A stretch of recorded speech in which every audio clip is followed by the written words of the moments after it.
बहुत पहले की बात थी। दो बहनें और एक भाई रहते थे। उनके माँ बाप चल बसे थे। दो बहनें अपने से छोटे भाई का लालन पालन करती थी। बड़ी बहन खूबसूरत और जालिम और क्रूर थी। उसे आदमी का मांस खाने की लत पड़ गई थी। जान पड़ता था कि उसके शरीर में राक्षस छिपा हुआ हो।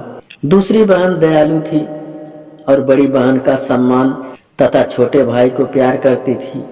वह अपने भाई को दिल का टुकड़ा और आंखों की पुतली समझती थी।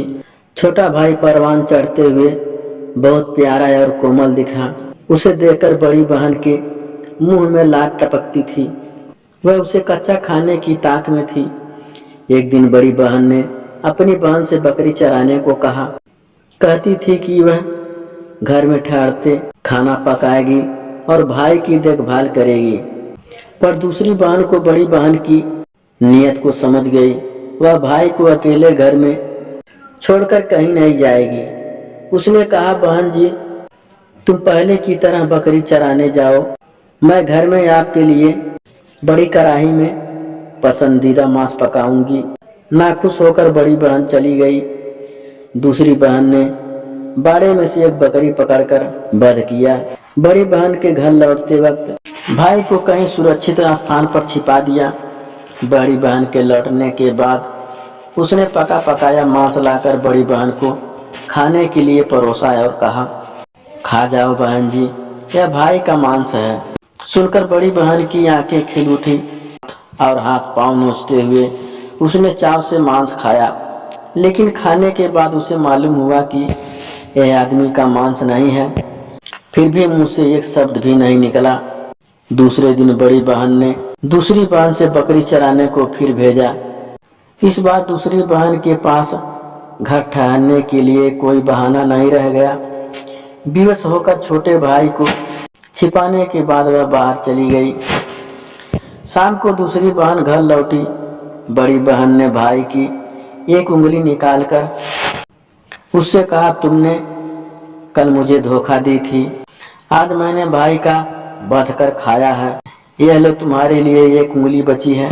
बात सुनकर दूसरी बहन को दुख हुई और अपार क्रोध हुआ। तुरंत बड़ी बहन पर वह कुछ नहीं कर पाती। असीम पीड़ा सहते हुए वह बड़ी दुख से रो रही थी और भाई की उंगली थामे पहाड़ के पास जाकर एक अशुभ बनाया और अंगुली को अशुभ के अंदर रखी। वह बार बार पूजा अर्चना करती रही और भाई की आत्मा की शांत होने की दुआ करती रही। दूसरे दिन दूसरी बहन बकरी चराने पहाड़ पर गई। वहां उसने पाया कि अशुभ एक छोटे मंदिर के रूप में बदला। उसे बड़ा आश्चर्य हुआ।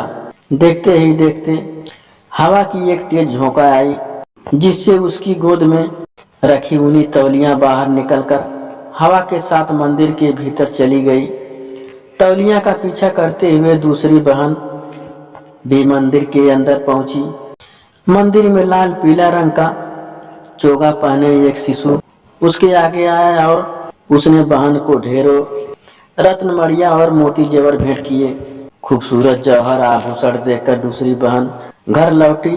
उसके हाथों में इन सुंदर कीमती चीजों को देखकर बड़ी बहन को बड़ा लालच हुआ। उसने ऐसी चीजों के आने का रहस्य पूछा। ईमानदार दूसरी बहन ने उसे सच सच बताया। फिर दिन आया, बड़ी बहन अपनी बहन की नकल पर गोद में ऊनी तौलिया लिए मंदिर के सामने गई।